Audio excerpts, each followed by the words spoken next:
안녕하세요. 김신정 목사입니다. 저는 예수님께서는 기적이 가능한 세계관을 가지고 계시고 우리에게 기적을 보여주시고 또 우리에게 기적을 행하라고 말씀하셨다고 말했습니다. 그렇다면 우리는 어떻게 기적을 행할 수 있고 언제 기적을 위해서 기도해야 하는 것일까요? 마태복음 17장에는 간질병을 못 고친 제자들을 향해서 화를 내시고 심하게 책망하시는 예수님의 모습을 보게 됩니다. 예수님은 믿음이 없고 패역한 세대요, 내가 얼마나 너희와 함께 있으며 얼마나 너희에게 참으리오 라고 말씀합니다. 예수님은 제자들에게 패역한 세대라고 말하면서 너희와 함께 있어야 하겠느냐라고 말하면서 더 이상 참기 어렵다는 말씀을 하는 것입니다. 이것은 엄청난 분노와 심한 책망이라고 할 수 있을 것입니다. 사실 이 간질병이라는 것은 쉽게 고쳐지는 병이 아닙니다. 요즘은 뇌전증이라고 하는데 이 뇌전증에 대해서 요즘은 연구가 많이 되어서 여러 가지 치료법들이 개발되었지만 예수님 당시에는 제자들이 어떻게 고칠 수 없는 병이었습니다. 그런데 예수님은 간질병을 못 고친 제자들에게 아주 심하게 책망하는 것입니다. 그리고 예수님은 아이를 데려오라고 말씀하시고 꾸짖어 귀신을 내쫓음으로 고쳐주셨습니다. 예수님은 제자들에게 제자들도 예수님과 같이 기적을 일으켜서 아이를 고칠 수 있었는데 그렇게 하지 못한 것에 대해서 분노하시고 크게 책망하는 것입니다. 이것을 보면 우리도 만약 제자들처럼 기적을 일으키지 않는다면 예수님께서는 이런 우리의 모습에 분노하시고 우리를 심하게 책망하실 것이라는 것을 우리는 생각해야 하는 것입니다.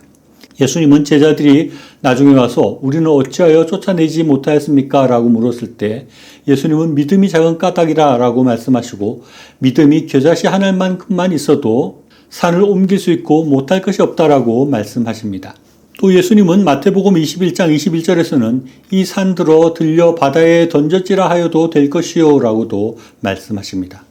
그런데 과연 믿음이 있으면 이렇게 산을 옮기고 산을 바다에 던질 수 있는 것일까요? 어떤 사람이 자신의 믿음이 충분한가를 테스트하기 위해서 이 산을 저쪽으로 옮겨지라고 말하고 또 산을 바다에 던져지라고 기도한다면 과연 산이 옮겨지고 바다로 던져지는 기적이 일어날 수 있을까요? 마치 무슨 주술사처럼 사람이 하늘을 나르고 비를 내리게 하듯이 우리에게 믿음이 많아지면 자기 마음대로 산을 옮기고 산을 바다에 던지고 하는 일들이 일어나게 되는 것일까요? 예수님께서 말씀하는 것은 그런 것이 아닐 것입니다. 여기서 예수님이 말씀하고자 하는 것은 믿음으로 일어나는 기적이 작은 기적이 아니라 우리가 상상할 수 없는 큰 기적도 일어날 수 있음을 말씀하기 위해서 이런 말씀을 하신 것이라고 할 수 있습니다. 저를 비롯한 많은 사람들은 자신이 할 수 있는 수준의 기적들만 생각하는 경우가 있습니다. 우리가 기도는 하지만 대단한 것은 기도하지 않는 것입니다. 예를 들어서 하나님, 제가 하는 장사가 잘 되어서 이웃을 돕는 일을 하고 싶습니다. 하나님께서 도와주셔서 지난달보다 10%만 더 수익이 나게 해주세요 라는 식으로 기도를 한다는 것입니다. 장사가 2배 이상 수익이 나고 엄청나게 잘 되고 엄청나게 확장되는 일들은 일어나지 않을 것 같아서 그런 일들을 위해서는 기도하지 않는다는 것입니다. 그래서 자신이 생각할 때 비교적 가능한 범위의 것들을 바라고 그런 것들을 기도한다는 것입니다. 이런 사람들은 믿을 때 기적이 일어날 수 있다는 것을 온전히 믿는 사람이라고 할 수 없습니다. 제자들이 그 간질 걸린 아이를 고치지 못한 것이 꼭 이런 마음이라고 할 수 있습니다.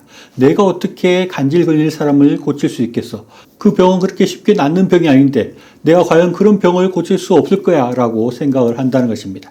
그래서 제자들은 그 병을 고칠 수 없었던 것입니다.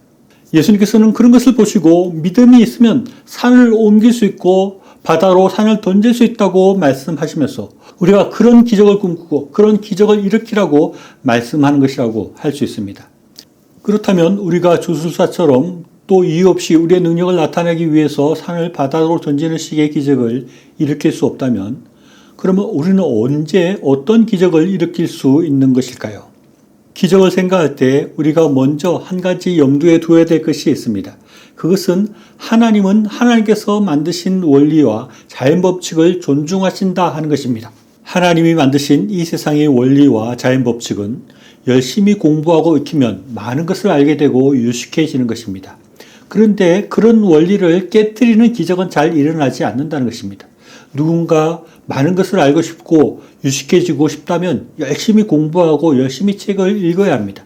기도만 열심히 해서 공부를 잘하고 유식해지려고 하는 것, 그런 식으로 기적을 도모하는 것은 하나님이 원하시는 것이 아니라는 것입니다.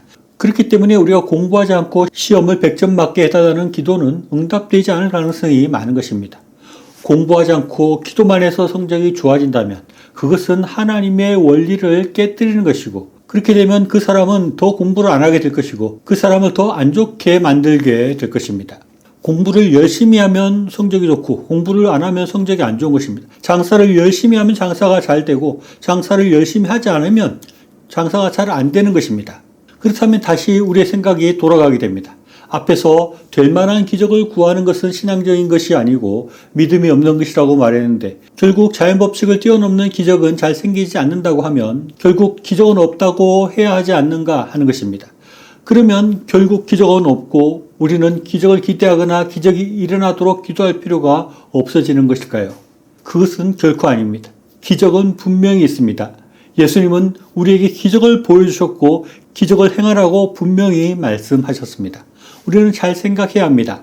기적의 사전적인 의미는 상식으로 생각할 수 없는 기이한 일 또는 신에 의해서 행해졌다고 믿어지는 불가사의한 현상이라는 그런 의미가 있습니다. 이것을 근거로 생각해보면 하나님이 만드신 자연현상을 뛰어넘는 일을 우리는 기적이라고 말할 수 있습니다. 하나님은 하나님이 만드신 자연법칙과 원리를 따라서 이 세상을 운영하십니다. 그래서 공부를 열심히 하면 공부를 잘하게 되고 열심히 노력하면 열심히 노력한 결과를 얻게 되는 것입니다. 그러나 하나님이 필요한 경우에는 그런 자연법칙을 뛰어넘는 기적을 하나님께서 일으킬 수 있다는 것입니다. 산은 절대로 쉽게 이곳에서 저곳으로 움직여지거나 산이 바다로 던져지는 일은 일어나지 않습니다. 그러나 그런 기적이 꼭 필요한 경우, 그런 기적의 방법이 있어야 되는 경우는 얼마든지 하나님은 그런 자연법칙을 뛰어넘어서 그런 일을 이루실 수 있는 것입니다. 우리가 기적이라고 할 때 구약의 대표적인 기적은 홍해가 갈라지는 기적이라고 할 수 있습니다. 애국 군대가 쫓아오고 홍해가 가로막고 있는 상황이었습니다. 기적이 필요한 상황이었습니다. 그래서 기적이 일어났습니다. 예수님은 수많은 불치의 병자들을 고치시는 기적을 일으키셨습니다. 그리고 오병이어의 기적과 죽은 자를 살리시고 무리를 걷는 기적을 행하셨습니다.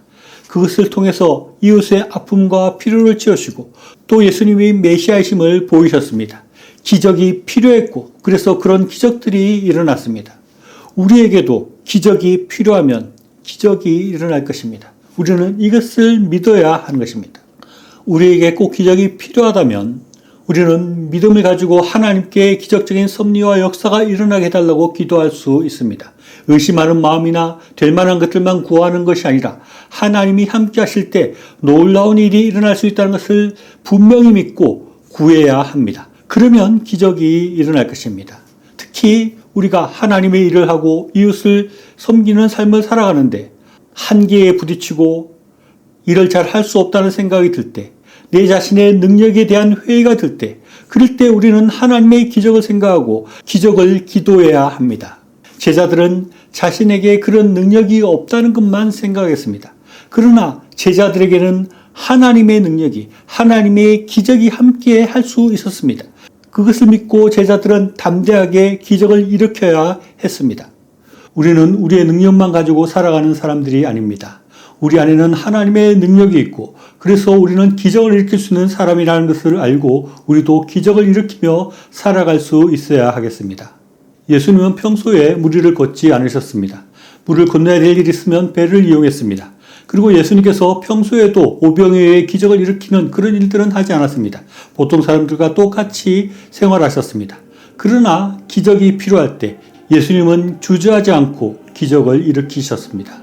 우리도 평소에 더 실력을 쌓기 위해서 더 열심히 공부하고 더 노력하고 일이 잘 되기 위해서 더 힘을 쏟아 부어야 합니다. 그러나 나의 힘과 능력뿐만 아니라 내 안에는 하나님의 힘이 함께해서 나는 기적을 이룰 수 있는 사람이라는 것을 생각하고 이 세상 가운데 더 힘있게 더 용기 있게 살아가는 저와 여러분의 삶이 될 수 있기를 바랍니다. 시청해 주셔서 감사합니다.